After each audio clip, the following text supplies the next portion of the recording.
40 y entró en vigencia en 1871. O sea, muchísimos años, un código que estaba en definitiva impregnado por ideales totalmente diferentes a la actualidad.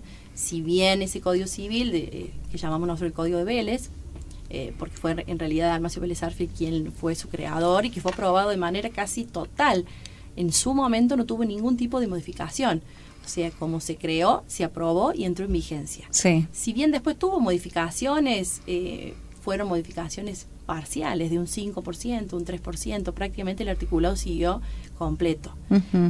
Un código que estaba impregnado por todo un ideal religioso. Si nosotros íbamos leyendo el articulado, nos hablaba de lo que es el matrimonio, hombre o mujer, obviamente, que después eso también fue algo que fue sujeto de modificaciones, pero el ámbito religioso tenía en ese momento, la iglesia también con mucho poder político y religioso, y bueno, estaba impregnado de todo eso. Entonces, a medida que nosotros íbamos estudiando, trabajando, veíamos esta necesidad de una modificación y de adecuar a las nuevas realidades que necesita la sociedad.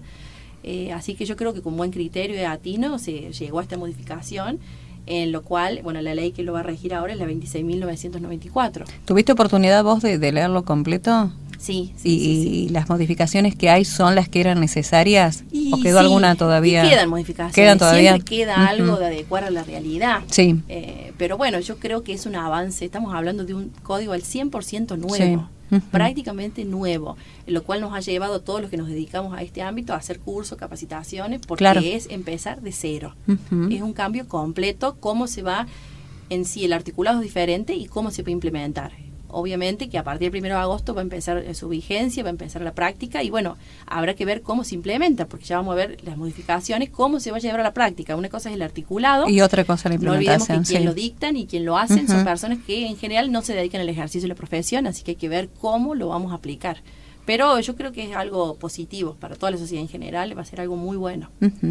Como decíamos, vamos a ir hablando en diferentes programas para ser claro, así que la gente puede consultar cualquier duda que tenga al respecto, ¿no? Hoy elegimos el tema del matrimonio. Exacto. O las uniones. Exacto, todo lo que es modificaciones de lo que es el régimen matrimonial sí, y lo que se llaman uniones convivenciales, que es algo totalmente nuevo, que es lo que comúnmente se conoce como el concubinato. Sí, bueno, que es en definitiva la figura más importante que se ha modificado. Ajá. A mí lo que me gustaría comenzar es con el tema del matrimonio, que si bien la concepción del matrimonio es la misma en definitiva, salvo, obviamente, dejando salvo la modificación hombres, mujeres, o sea, la cuestión de género que ya ha sido modificada, eso sí, queda igual, no hay ninguna modificación. Ahora es esposo, en realidad no se dice más esposo, esposa, es cónyuge. Cónyuges. Ahora es así. Y en todo el articulado vamos a ver que hablamos siempre de personas de igual o distinto sexo. Bien. En una u otra forma, con su artículo, con el concepto en sí, se usa de ese modo. Eso quedó igual, no se modifica porque también fue un avance importante. Pero con relación a lo que es el matrimonio y sobre todo lo que es en relación a lo que es el divorcio. Sí. Porque ¿qué pasaba cuando la persona del mismo sexo, distinto sexo, toma la decisión de contraer matrimonio? El tema que empezaba a dar conflicto en la relación es el tema patrimonial. Siempre fue el tema patrimonial o económico que tenía peso en esa situación. ¿Qué pasaba con los bienes que traíamos anterior al matrimonio? ¿Qué pasaba con los bienes adquiridos durante el matrimonio? Sí. Con el Código de Vélez, los bienes traídos anterior al matrimonio eran bienes, en definitiva, que cada uno eran personales. Sí. Y los bienes adquiridos durante el matrimonio eran bienes gananciales, sí, lo que se llamaba la comunidad ganancial. Es decir, no importaba quién lo adquiría, con fruto de su trabajo o del otro trabajo, a nombre de quién se inscribiera, no importaba eso. Al momento de disolverse la sociedad conyugal, es decir, al momento del divorcio, eso se dividía en un 50% cada uno, sin importar quién lo llevó al matrimonio, quién lo produjo, quién lo ganó. Sí. El problema se presentaba no durante el matrimonio, porque las personas se llevan bien, tienen un buen diálogo. La dificultad que teníamos, y sobre todo nosotros, los abogados, es a la hora de disolver la sociedad, qué bienes se queda con cada uno. Y ahí era el conflicto. Ahí muchas veces es también lo que lleva a la modificación, los planteos que nos hacían nosotros las personas, es decir, yo lo compré fruto de mi trabajo, la otra persona no lo compró, ¿por qué lo tengo que compartir en un 50%? Sí. Esas dudas siempre se presentaban. Bueno, uno en ese momento explicaba que es una comunidad ganancial, es comunidad de bienes, son todos gananciales y no había otra forma. Hoy en día, con este código nuevo, eso ¿cuál se es el cambio? Se va a modificar por completo. Otra de las cosas quiero hacer alusión al código viejo para que después veamos lo nuevo. Otras cosas que tenía, más allá de los bienes, era el tema del plazo por el cual la persona podía llegar a divorciarse. El código viejo, el código Vélez, nos exigía un plazo de separación personal de 3 años como mínimo para poder iniciar el divorcio. ¿3 años de haber estado casado? De estar separado personalmente. 3 años después de separarse, recién podía iniciarse el divorcio. Desde la celebración del matrimonio, uno tenía que acreditar 3 años de separación personal para después poder iniciar. ¿Qué pasaba con la persona que se casaba y al mes, a los 2 meses, al año se separaba? Sí. Cuando nos iban a consultar, no nos daba el plazo de 3 años de separación personal, lo cual la persona no podía acceder al divorcio hasta no transcurridos los 3 años de separación personal. Bueno, esa es otra de las cuestiones que se modifican. Y además de que, llegado a los 3 años, tenían que aducir una causal, ya sea una causal objetiva, ese plazo de 3 años que pasó, o una causal subjetiva, infidelidad, injurias graves, atentado contra la vida de uno de los cónyuges. Entonces se tornaba una cuestión muy compleja, primero por el plazo, luego por el tema de las causales, cómo probar las causales judicialmente, más allá de nosotros podemos invocarlas, pero después hay que probarlas. Claro. Y después, al momento de sentenciarte, en lo cual nos decían, las personas ya están divorciadas, sale la sentencia, existía el tema de la culpabilidad. ¿Cuál era el cónyuge culpable de esa separación, de ese divorcio?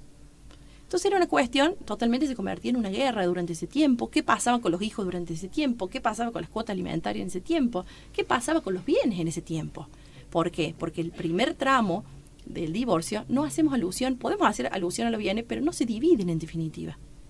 O sea que cada uno va teniendo los bienes, uno se queda con la casa, el otro con el auto, pero no hacemos alusión a una división específica hasta que nos sale la sentencia.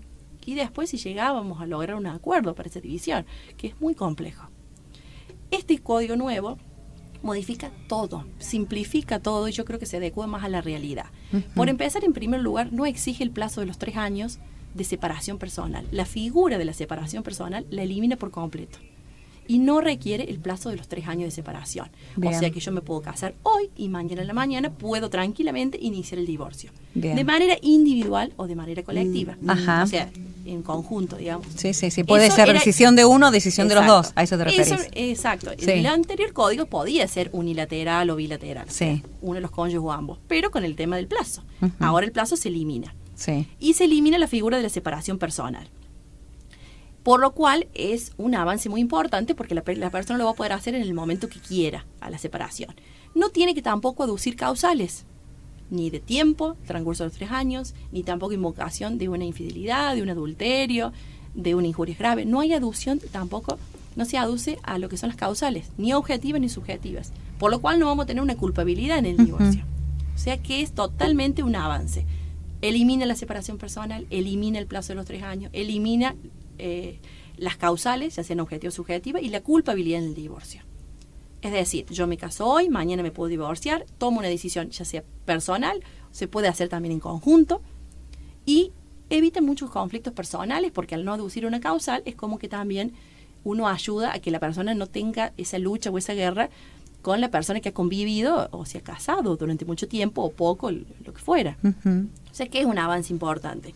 Y con relación a lo que son los bienes, que es por ahí pasa? la duda más grande, se pueden hacer lo que son las convenciones matrimoniales. Es decir, nosotros podemos convenir y hacer un pacto de cómo se va a regir el tema nuestro de los bienes. ¿Qué bienes, si bien traemos al matrimonio, y cómo vamos a hacer con los bienes adquiridos durante el matrimonio? Lo podemos pactar. Obviamente eso se hace por escritura pública y ante escribano público. ¿Antes del matrimonio se hace eso? Se puede hacer antes, es decir, yo traigo tales bienes adquiridos por mí, donación, legado, lo que fuera, y durante el matrimonio también, ¿cómo lo voy a regir? Lo que no sabemos es cómo realmente se va a implementar, cuál es la información que tenemos. Las personas irían ante el escribano público, establecería cuáles son los bienes que llevan ya al matrimonio, personales, por donación, lo que fuera. Pacto prenupcial sería. Exacto, y ellos acordarían, producto de mi trabajo va a ser Hay mío, que acostumbrarse producto, a eso. Es nuevo. Porque es quien totalmente se casa nuevo. lo hace con amor y demás, no, lo menos que pensás en ese momento es Exacto. en el divorcio, Lo que obviamente. pasa es que yo creo que también la realidad nos va llevando a otra situación. Y es algo nuevo. Yo creo que en lo personal, más allá de la profesión, creo que el amor no tiene nada que ver con el dinero y lo económico. Creo que cada uno tiene que tener lo suyo, cada uno tiene que buscarse su progreso, y creo que es la mejor forma, y siempre el diálogo, porque nadie se tiene que ofender si yo tengo mis bienes o si yo me compré mi auto, el otro lo va a usar, lo va a disfrutar. Si el amor está, se va a disfrutar igual. El tema es que muchas veces esto dio lugar a que la otra persona no trabajara, que no produciera. ¿Es optativo este pacto prenupcial? Es optativo. Ajá. Es optativo. Las personas que se quieran seguir rigiendo por la comunidad, porque esto da la opción de entrar a lo que es la división, la separación de bienes, a este régimen, o seguir con el régimen de comunidad ganancial. Y quienes ya están casados o que se han casado recientemente pueden optar a ingresar al nuevo régimen también. No tienen que hacer la expresión ante el escribano público. Claro. De lo contrario, si nada se expresa, un juez al momento del divorcio de esa persona lo va a tomar como que es comunidad ganancial. O sea, tenemos que hacer una expresión. Con el nuevo régimen, con el activo régimen lo toman. Exacto. Ajá. Si nadie expresa... O sea que sigue rigiendo el activo régimen. Va a seguir rigiendo. Lo que va a modificar son los divorcios en curso o los divorcios que se inicien nuevos. Ajá. Pero si la persona que está casada quiere hacer uso de esta opción, lo puede hacer. Pero si nada dice, va a seguir con el régimen viejo de la comunidad ganancial. O sea, está bueno porque va a dar la opción a quienes quieran hacerlo y los que no quieren hacerlo no lo hacen. No es obligatorio hacer el pacto. O sea que eso está bueno porque también da una opción. Tal vez personas grandes que no lo quieren hacer o matrimonio de muchos años que por ahí no encuentren el sentido de esto, se puede quedar con ese régimen de comunidad ganancial. Puede continuar. Pero bueno, las personas que celebran un matrimonio ahora, o personas que están ahora, o personas que tienen divorcios en trámite, lo pueden hacer de este modo. Lo cual está muy bueno. Otra de las cuestiones que al momento de iniciar el divorcio, si bien yo lo puedo iniciar solo o en conjunto, podemos hacer un pacto en relación a los bienes. Ya sea unilateralmente, si yo lo inicio, voy a brindar una propuesta hacia la otra persona de cómo quiero yo o cómo pretendo yo dividir los bienes. Si lo hacemos en conjunto, obviamente haremos un convenio entre los dos a ver cómo vamos a dividir los bienes. Del día 1 del divorcio. No tenemos que esperar a la sentencia para efectuar la división como era antes. Eso está bueno porque exigen al momento inicial. Si lo haces unilateral, sí o sí presentar la propuesta. Y si bilateral, hacer el convenio. Antes, si bien lo podía llegar a hacer, pero era si te ponías de acuerdo con el otro. Claro. Cuestión súper complicada, ponerse de acuerdo. Ahora, como la exigencia legal está y el divorcio no te lo van a admitir la presentación si no haces la propuesta o el convenio, no queda otra que las personas van a estar obligadas a sí o sí solucionar ese tema. O sea que está muy bueno también todo lo que es ese avance que vamos a tener. Se simplifica mucho más y creo que está más adecuado también en la realidad. Va a ser todo un cambio. Y como te digo, no sé cómo vamos a hacer a la hora de la implementación. Con respecto al apellido del cónyuge, también hay cambios. Exacto, con relación al cambio. Si bien puede hacerse uso del de, como hacíamos antes, acompañando el apellido, también se ha suprimido el de. Sí. O sea que yo tranquilamente puedo llevar mi nombre completo con el apellido de mi marido sin el de, sin la preposición. Lo cual, muchas veces, personas que son conocidas por su apellido... ¿Solamente la mujer, el marido, el hombre, el de la mujer puede llevar? No, y viceversa. Los dos. Es lo mismo. Bien. Es lo mismo. Súper justo. Porque muchas veces, porque el hombre antes no tenía el apellido. No. Obviamente que lo común no es que en general el hombre lleve el apellido de la mujer. Pero puede hacerlo. Muchas veces, por actividades que por ahí en el pueblo no lo vemos tanto, pero en ciudades, empresas, lo que fuera, que muchas veces hoy el liderazgo lo llevan muchas veces las mujeres, y bueno, tal vez la persona sea conocida por ese apellido y tiene la opción de usarlo, si lo quiere. Esto lo que faculta es a opciones, ¿vale? Sí. A facultades. ¿Querés hacerlo o no querés hacerlo? Nos faculta todo. Esto es lo que está bueno, la opción. El que quiera avanzar y hacerlo, lo hace. Y el que lo se mismo quiere con quedar, los hijos. se queda. Con los hijos lo mismo. Puede tener el apellido de la madre o del padre, o ambos, en el orden que se pongan de acuerdo, o si no por sorteo. Eso si no, por sorteo. si no se ponen de acuerdo, empezamos mal. Ya el sorteo, no sé, se van a pelear dentro del registro civil. Pero se puede hacer por sorteo. Claro. Porque muchas veces pasa eso, es decir... yo creo que eso se genera también el hecho de decir no lleva el apellido de la mamá, puedo tener más o menos derechos. Creo que no, porque la mamá sí o sí tiene que estar. Claro. En la partida de nacimiento puede no figurar el padre, pero nunca no la madre. Pero siempre el hijo llevaba el apellido del padre. Pero lleva el apellido del padre. Y hay madres que quieren, decir, yo lo tuve, me sacrifiqué por tenerlo 9 meses y ahora quiero que lleve mi apellido. Y a veces el padre no accedía. Sí, claro. Entonces ahora, uso el sorteo. De última, si las partes no se ponen de acuerdo. Y si no, puede ser primero el apellido de la madre. Primero la madre, después el padre, porque estaba esa cuestión. Primero el del padre. Claro. Me dejaban poner el de la madre, pero primero el del padre. ¿Por qué? ¿Por qué? No, podemos invertir ahora o podemos hacer uso del sorteo en los casos que no se pongan de acuerdo. que eso también se va actualizando. Sí. Es como que también yo creo que la sociedad ha visto los conflictos que había, lo que se presentaba, y en base a eso lo han actualizado. Por supuesto que falta y hay que avanzar más, pero bueno, es un avance tremendo. ¿Qué otros cambios hay con respecto a este tema, al matrimonio o a las uniones? Con relación al matrimonio, lo que me faltó es el tema de la compensación económica. ¿Qué pasaba cuando yo me separaba y tal vez yo fui ama de casa? Sí.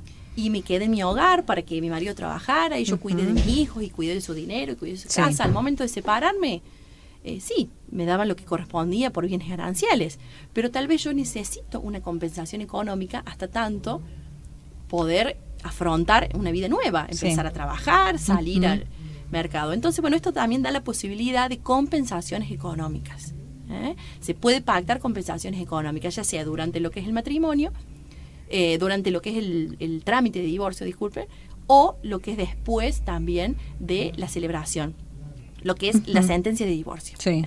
Entonces, durante el trámite, ¿qué pasa? Un trámite de divorcio anteriormente te puede tardar entre 8 o 9 meses una presentación conjunta o 2, 3 años un contencioso. ¿Qué pasaba la mujer durante ese tiempo o la persona que se quedaba en su casa y no tenía un trabajo? Entonces existe la posibilidad de que se pacte también una compensación económica durante el trámite del divorcio, y después, terminado el divorcio, también se puede pactar una cuota. Es decir, tanto el hombre o la mujer, porque puede ser cualquiera de los dos, que necesite una compensación económica. Se puede pactar para que las personas también lo tengan después de celebrar el divorcio. Es decir, sale la sentencia de divorcio, yo estoy divorciada y así mismo puedo recibir una compensación económica de mi cónyuge. Pero eso de que cuando apenas te divorciás, la compensación económica, ¿eso tiene que pactarse en Se qué tiene momento? que pactar previamente al momento de iniciar el divorcio. Se puede pactar durante la celebración del divorcio y es complejo porque hay que ver, esto es criterio, uno lo puede solicitar, pero va a ser criterio del juez. Antes no, por ejemplo, la mujer que elige quedarse en su casa y no trabajar para atender a los hijos, ¿no puede abrir el paraguas y decir, está bueno hacer...? No, mientras tengas un régimen de matrimonio, no.